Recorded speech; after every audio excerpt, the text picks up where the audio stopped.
इरफान भी मुझे 500 में क्या खिला रहे हैं? आपको भाईजान 500 में नहीं 180 में खिलाएंगे। 2 भटूरे, सलाद, 4 चने। जबरदस्त है, सिर्फ 180 में? 180 रुपए में। जबरदस्त हो गया जनाब, लगा ये के आपने 320 पकाया।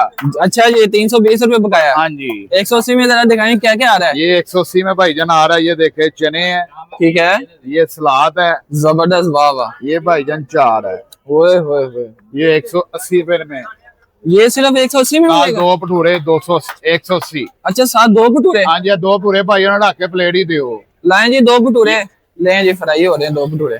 दुल्ला भाईजान ये ले, ये 2 भटूरे चने हैं, ये नाल साथ 2 भटूरे हैं। जबरदस्त हो गया, ये जबरदस्त हो गया। खाएंगे फिर बताना कैसे हैं ये। ठीक है, आप हमारे फॉलोअर्स को खिलाएंगे, वो इधर आएंगे? बिल्कुल इंशाल्लाह खिलाएंगे। जनाब अपना एड्रेस और आपका नंबर तो बता दें। हमारा एड्रेस भाईजान ये पुरानी कुआली चौक है, फजीर खां की मस्जिद है पास, कश्मीरी बाजार भी खिलाता है, पाकिस्तान मार्केट भी है, आदम मार्केट भी है, भटूरे वाला चौक है ये। ये तो आप मेन चौक में बैठे हैं। हाँ जी, हाँ जी, ये भटूरे जी, ये आगे ये कितने में मिलेंगे? 180 रुपए में? 180 रुपए में। लें जनाब, ये सामने मस्जिद वजीर खान है, बिल्कुल, उसके सामने भटूरे वाला चौक है। भटूरे वाला चौक। ठीक है, आपने इधर स्टॉल लगाया हुआ है। हाँ जी, जी, जी।